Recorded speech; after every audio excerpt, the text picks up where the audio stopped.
Hi guys, good morning, good afternoon, good evening, depending on where you are watching me from. Guys, if today is your first time of accessing my channel, please don't forget to subscribe, to like, and to comment below. Thank you. And I want to say a big thank you to my old subscribers, my new subscribers. May the Lord Almighty bless you all for making my channel to grow, and the big shout out to all my membership out there. Thank you very much guys for joining my membership. And guys, my topic for today is trust is very important, very important. When you dey trust somebody in your relationship, or you dey into relationship with somebody, you not get trust for that person, wetin dey make you still dey keep that relationship? Trust dey very important in anything you are doing. In your relationship, in your marriage, you need trust. If trust not dey there, now you go see say many things come dey happen which you yourself you no go like. And na that trust, because of that trust not dey there, na dey lead to some jealousy into marriage. Now you go see say some of their marriages no dey grow up, and they be the way they want. You understand?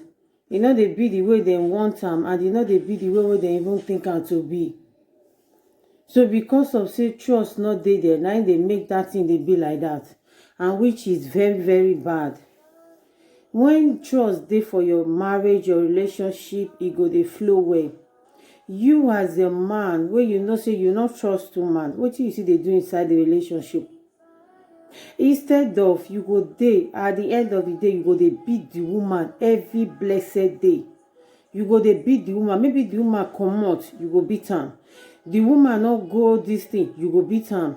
Maybe if the woman just go greet her friend or greet her family, all your mind be say, you don't go see another person or all those kind of things, because no trust for your relationship.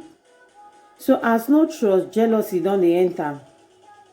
You understand? Now you go dey see now for social media, you go dey see say men dey beat their wife to the extent say they kill them. I no even understand why be say man wey call himself man, he go dey beat his own fellow wife, that is his own wife. You understand? I don't know why be say some men be like that. I don't know which kind devil enter inside them, wey be say they go any little thing before the woman talk jack, they don't beat am. Like e get one story when I see this very man. Okay, this woman born children for you. You know they take care of the family. You know they take care of the children. You know they take care of the woman. But the woman say they also herself to make sure say she keep her promise with the children. But at the end of it, you as a man, you know they content, because say you no get trust for that woman. You dey travel, they go work, come back at any time you like. The woman trust you outside. But you, because say you put the woman for house now, you not trust the woman. And the woman now comot that very day, go work, come back. He called the woman no pick call, because she dey on top of bike. Okay, now as he reach after he don't do now, he called the woman mother. Your daughter not gree pick my call. Now the mother, after the girl reach out, he called the mother back. Tell the mother say, you see your missed call. The mother say, see. Say the man like tell her say she not dey house. And now you send this woman say me go collect something from bike, from tailor. At the end of it, now you can still go like go tell your mother-in-law say your own daughter no dey house. You understand? At the end, before the woman talk jack, men wey be say they know they let woman they explain their part. It's very bad. If they do your own fellow sister like that, or maybe another man do your own sister like that, you go like am. you no go like am. E no go even sweet for you, not to talk of say you want me another man do your sister like that, or do your daughter like that. Maybe for example, you don born, you can't born baby girl, and the girl now don reach to go husband house. The man dey maltreat the girl anyhow, the man dey beat the girl anyhow. At the end of it, you as a man, you can't find out say man dey do that kind of beating to your daughter. You go take am? Or if they beat your daughter, your sister all the time, bruises go full her face. You know, you as a man, you go like am? No, let's be sincere here. Before you go dey do another man pikin like that, you go think and say you go born someday, and you when you don't marry, you go born baby girl. Okay, make you can imagine, put yourself for that woman family shoe. Put yourself for their shoe. Say for example, now you can born that girl wey be say man dey beat every time, man dey maltreat her, the man dey blow am, the man go, in fact all her faces bruises go full am. If na you go like am? You go feel happy? These days, the way they see wetin dey happen for social media, na so man beat him wife, kill am. Na so this one beat him wife because of no trust, jealousy come enter. I beg my brother, if you know say that marriage not let you do again, say because they no trust again, let the woman go, free her. No be say you go keep her there all the time, you go begin dey beat her. Any little mistake you go beat her, any little mistake you go beat. Go see am now, na so he beat this woman to number nonsense. This woman face carry bruises, carry punch, carry everything. If na you now they do your sister that kind of thing, you go like am? She no go like am. You no go even dey happy because say they do your daughter that kind of thing. You know, I wan even talk something. E get one of my friend where I know right from time. This girl, if he dey date guy, if the guy never beat her, she no dey love that kind guy. Yes, because most of it now we women they take our hand, they cause our problem ourselves. If this particular guy never beat her, never love the guy, you go say the guy now, so the guy did door for my liking, the guy not too sharp, the guy not to do this one. At the end of it, the guy go beat her.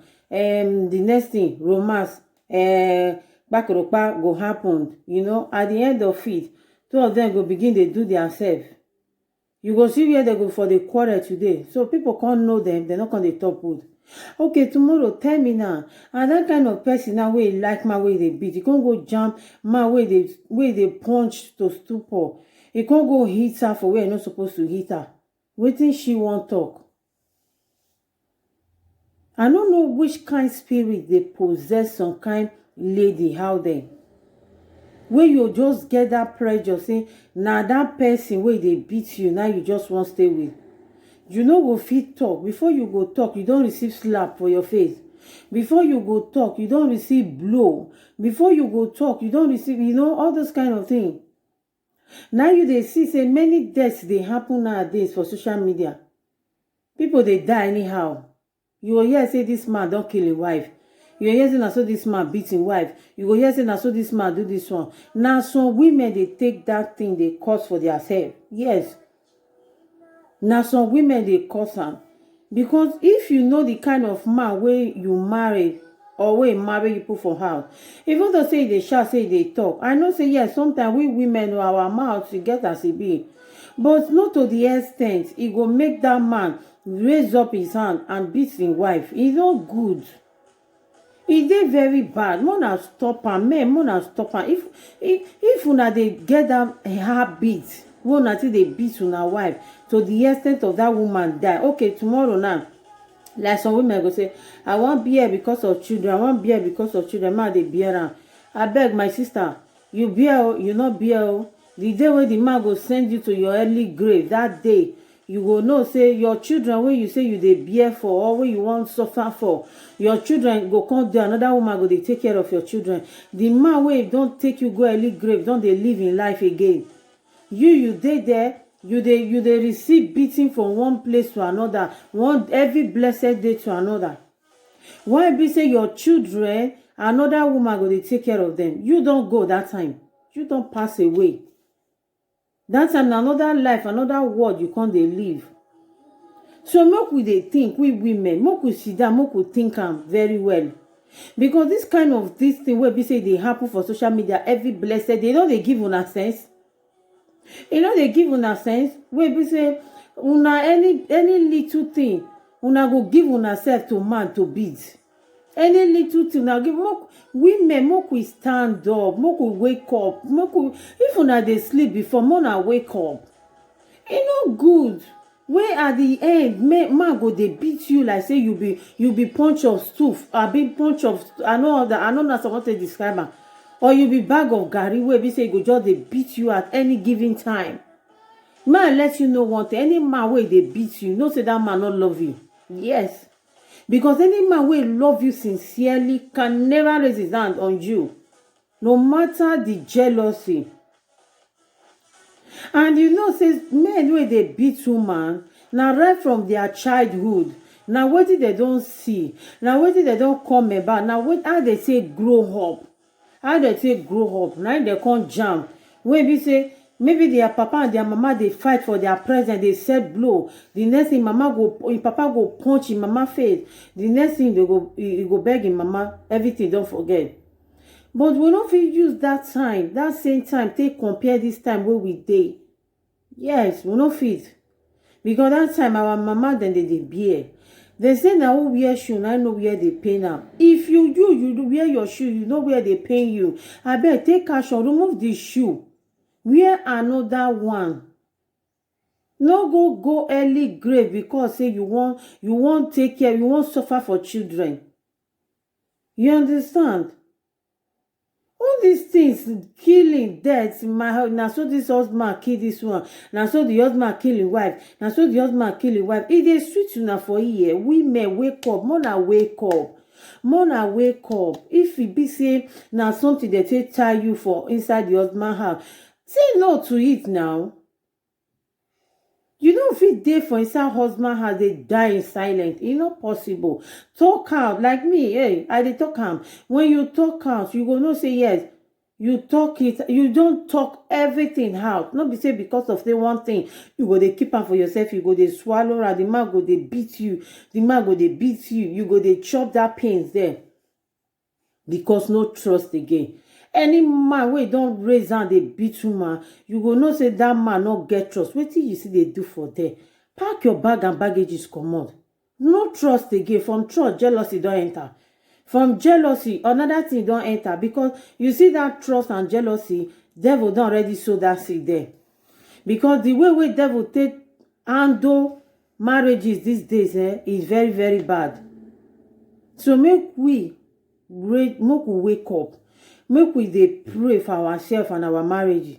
If you as a woman say your husband never take and touch you, never beat you, never do this, I bet they thank God for your life.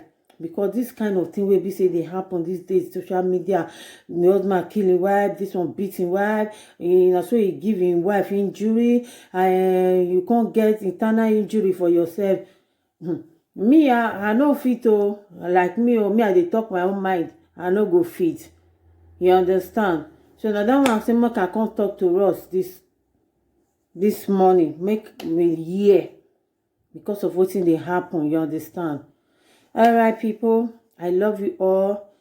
Take care. See you next on my next video. Bye. That floats around me, keeping me